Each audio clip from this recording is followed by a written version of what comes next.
Hey folks, welcome to A Cooking Thing. We're talking about one of my favorite go-to meals today, Mediterranean chicken. This Mediterranean affair, much like Stacy's mom, has got it going on. That's a Fountain of Wayne reference, which can't possibly age out of popularity. Let's dive in, and we'll do that in my new kitchen. I just moved here to Gunderson Valley, and in the words of Brian Cox from Succession, ba-da-ba-ba-ba-ba, I'm loving it. We're starting with Pita. No, I'm not talking about Pita from the Hunger Games. No, stop it. You're too much. And I'm not Lois from Family Guy. Jeez, you'll make me blush. No, I'm talking about pita bread. Who are you people? Pita is a lot more simple than you might think, but you're going to have to set it up for a bit in advance. You're going to start with a cup of lukewarm water and 2 teaspoons of instant yeast.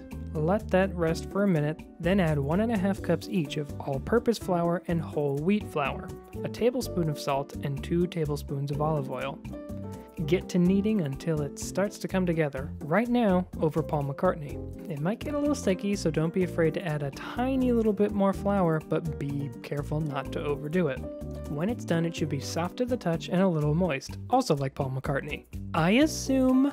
Let that dough rise in a greased bowl covered for about 1 hour or so until doubled in size. Notice how I refuse to make a Paul McCartney joke there? I have the ability to learn. Once it's done, punch it down, divide it into 12 or so even portions, and cover them with a wet towel until you're ready to get rolling, just like I do when I'm getting ready for a night out with Paul McCartney. Woo! I learned nothing. Preheat your oven to 475 and place either a pizza stone or a cast iron skillet or a pizza pan or something flat and get hottable. Once that's done, roll them pitas out flat into 8-inch discs, maybe 1/4 to 1/2 inch thick, and one at a time place them in your oven, baking for 2 minutes each side until they start to puffy. Wrap them in a dry towel to cool, and that's the ball game. We're going to divert for a second to a side I like doing with this, which is a cucumber tomato salad.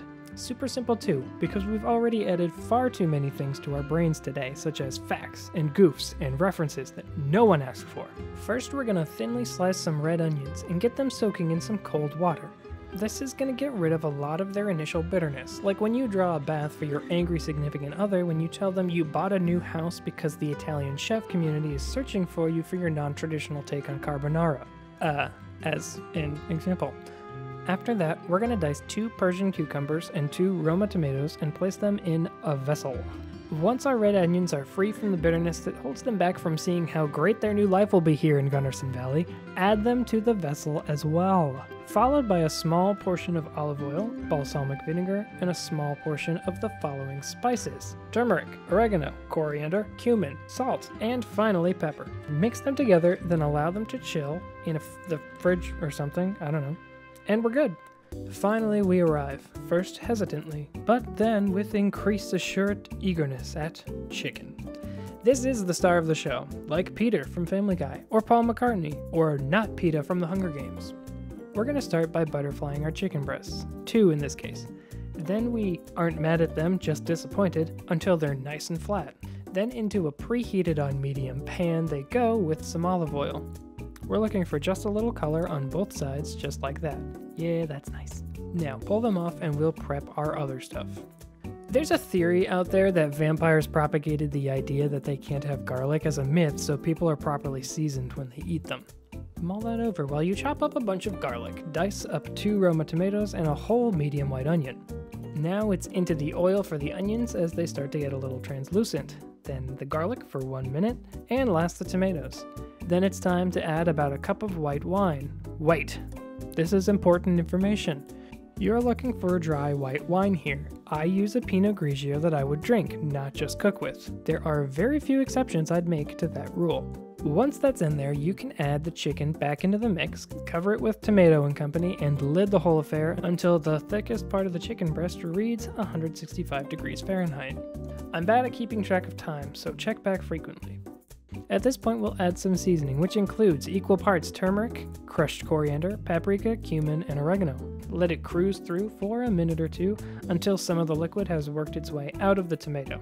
Squeeze in some lemon juice, add the halves of several Kalamata olives, and let it simmer on low for another minute or two.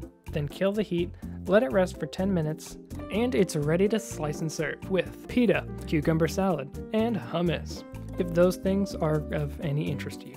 There you go. This is literally like a 30-minute meal start to finish, unless you do homemade pita. Then it's like 5 hours, but it's worth it either way.